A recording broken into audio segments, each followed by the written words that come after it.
বাংলাদেশ সেনাবাহিনী ও ক্ষমতাচ্যুত আওয়ামী লীগ নিয়ে জাতীয় নাগরিক পার্টির নেতা হাসনাত আব্দুল্লাহর একটি ফেসবুক পোস্টকে ঘিরে তাদের দলের মধ্যেই এখন নানা প্রতিক্রিয়া দেখা যাচ্ছে।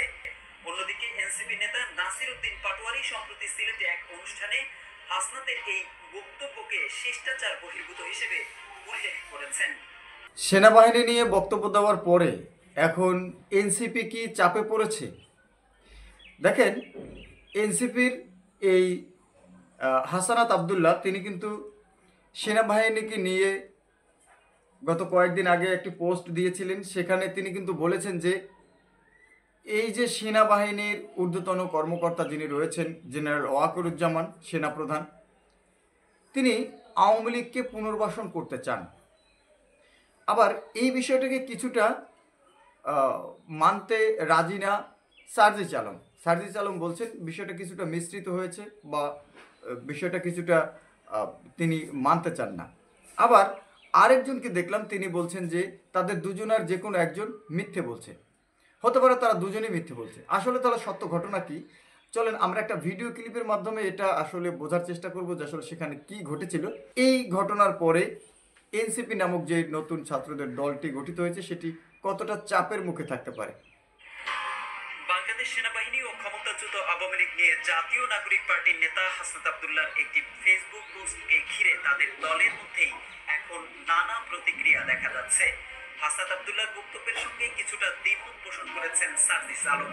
একই সাথে হাসনাত বা সার্জিসের যে কোনো একজন মিথ্যা বলছেন বলেও মন্তব্য করতে দেখা গেছে দলটির আরেক নেতা হান্নান মাসুদকে। দলটির কেউ কেউ আবার সেনাবাহিনীকে জড়িয়ে পোস্ট দেওয়া নিয়ে প্রশ্ন তুলেছেন।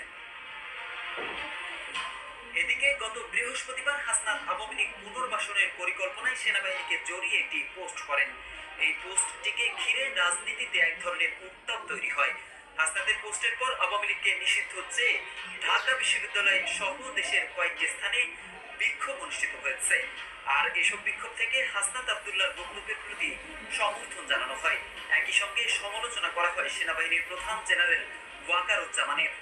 তবে রাজনৈতিক দলগুলোর বক্তব্যে ভিন্ন ভিন্ন অবস্থান লক্ষ্য করা গেছে। বিবিসির প্রতিবেদনে বলা হয় বিএনপি সহ বিভিন্ন দল গণঅভ্যুত্থানে হত্যাকাণ্ড সহ নানা অপরাধে জড়িত আওয়ামী লীগ নেতাদের বিচার চায়, কিন্তু দলটি রাজনীতি নিষিদ্ধের পক্ষে নয় বিএনপি ও তার মিত্রদের অনেকে।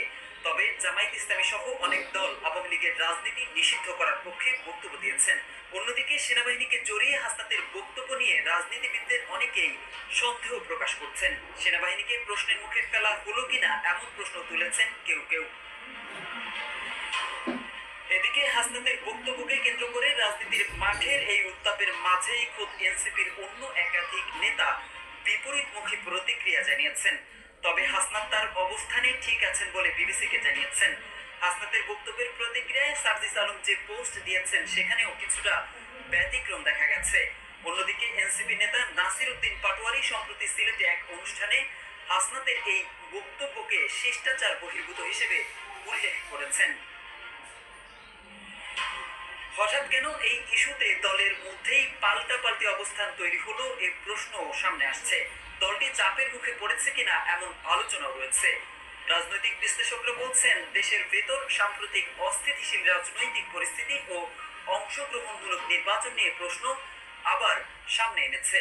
তাহলে বোঝা গেল যে আসলে কিছুটা হলেও একই দলের দুইজন যেহেতু দুই রকম বক্তব্য প্রদান করছেন, তাই আসলে কারটা সত্য কারটা মিথ্যা সেটা কিন্তু এখনও স্পষ্ট হয়নি বললে এক ধরনের ভুল হবে। আসলে একভাবে কিন্তু এটা স্পষ্ট, আর সেটি হচ্ছে জেনারেল ওয়াকারুজ্জামান শেখ হাসিনার আত্মীয়। দ্বিতীয়ত হচ্ছে তিনি সেনাবাহিনীর প্রধানের যখন আদিষ্ট হয়েছেন তখন আওয়ামী লীগ ক্ষমতায় ছিল। তৃতীয়ত হচ্ছে হাসনাত তার বক্তব্যকে উইথড্র করেনি, তার কথা সঠিক বলে তিনি এখনও বলছেন।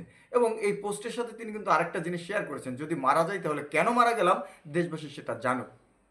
এই ধরনের কথা কিন্তু এখনো পর্যন্ত কেউ বলতে পারেনি। তো যাই হোক, তাহলে এর মাধ্যমে বোঝা যাচ্ছে যে হাসানাত এখনও তার লক্ষ্যে তার দৃষ্টি দিয়ে তার যে লক্ষ্যটা সেই লক্ষ্যের দিকে তিনি কিন্তু এগিয়ে চলছেন। আমরা আছি সত্যের পক্ষে, থাকুন আমাদের সঙ্গে।